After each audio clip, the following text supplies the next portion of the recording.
अतीक अशरफ की मौत के बाद गुड्डू मुस्लिम ने संभाली गैंग की कमान। किसान नेता से किसने मांगी रंगदारी?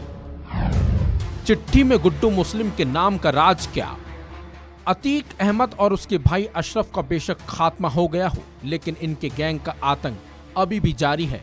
दरअसल जहां एक तरफ पुलिस अतीक की पत्नी शाइस्ता परवीन और गुड्डू मुस्लिम की तलाश कर रही है, तो वहीं दूसरी तरफ अभी भी अतीक का गैंग रंगदारी मांगने के साथ साथ लोगों को डरा भी धमका रहा है। दरअसल लखनऊ के आलमबाग में रहने वाले देवेंद्र तिवारी को गुड्डू मुस्लिम के नाम से एक धमकी भरी चिट्ठी मिली है, जिससे एक तरफ हड़कंप मचा हुआ है, तो वहीं दूसरी तरफ देवेंद्र तिवारी काफी डरे हुए हैं। बताया जा रहा है भारतीय किसान मंच के राष्ट्रीय अध्यक्ष देवेंद्र तिवारी की गाड़ी पर एक चिट्ठी मिली थी, जिसमें उन्हें जान से मारने की धमकी देने के साथ साथ 20 लाख रुपए की रंगदारी भी मांगी गई है।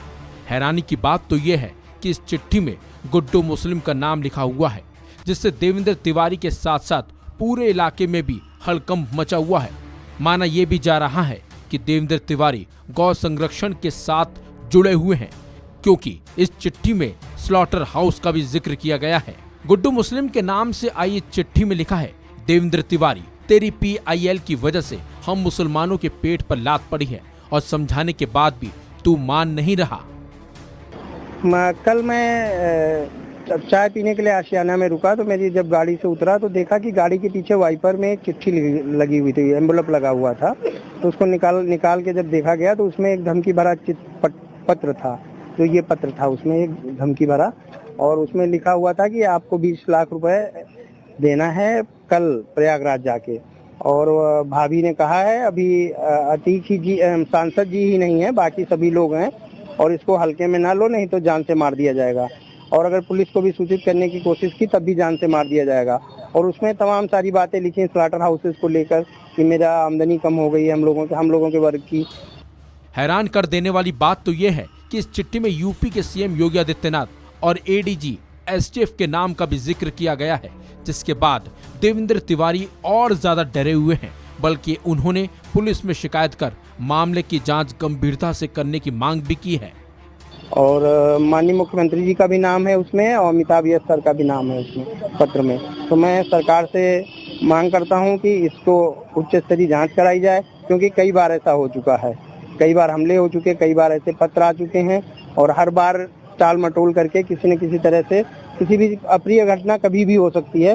तो सरकार से निवेदन है कि उचित सुरक्षा व्यवस्था उपलब्ध कराई जाए, जिससे मैं गौ संरक्षण और किसानों के लिए कार्य भी कर सकूं, और जिन लोगों ने ये किया है उन्हें भी उनके खिलाफ भी कार्रवाई हो, उनकी भी अरेस्टिंग हो। ऐसा पहली बार नहीं हुआ है कि जब देवेंद्र तिवारी को धमकी मिली हो, उन्हें पहले भी इस तरह की धमकी मिल चुकी है, हालांकि जब गुड्डू मुस्लिम के नाम का जिक्र नहीं था। नहीं, मेरा तो संपर्क किसी इन लोगों से कभी नहीं रहा। मैं तो सिर्फ गौ संरक्षण का कार्य और किसानों के लिए कार्य करता हूं, जिसके लिए मैं लगातार जमीनी स्तर पर घूम कर हर डिस्ट्रिक्ट में हर जगह जाकर गौशालाओं की स्थिति के बारे में, क्योंकि वो PIL मेरी माननीय उच्च न्यायालय में दाखिल है, माननीय मुख्यमंत्री जी का भी वो डीम प्रोजेक्ट है गौशाला का, इसीलिए मैं रात दिन उस पर काम करता हूँ। और कल से जब से धमकी मिली है, मेरे घर वाले भी बहुत परेशान हैं, आस पड़ोस के लोग भी दहशत में हैं। वहीं आलमबाग पुलिस ने इस चिट्ठी को सिर्फ किसी की शरारत माना है और जांच शुरू कर दी है। हालांकि पुलिस इस मामले का खुलासा करने के लिए आसपास लगे CCTV कैमरों को भी खंगाल रही है, लेकिन गुड्डू मुस्लिम के नाम मिली इस चिट्ठी से हर कोई डरा हुआ है। आपको बता दें, उमेश पाल हत्याकांड में फरार चल रहे अतीक की पत्नी शाइस्ता परवीन और गुड्डू मुस्लिम की पुलिस सरगर्मी से तलाश कर रही है। ऐसे में गुड्डू मुस्लिम के नाम चिट्ठी मिलने से लोगों की टेंशन और पुलिस की भी टेंशन ज्यादा बढ़ गई है। इस खबर में बस इतना ही। अपडेट्स के लिए बने रहिए वन इंडिया हिंदी के साथ।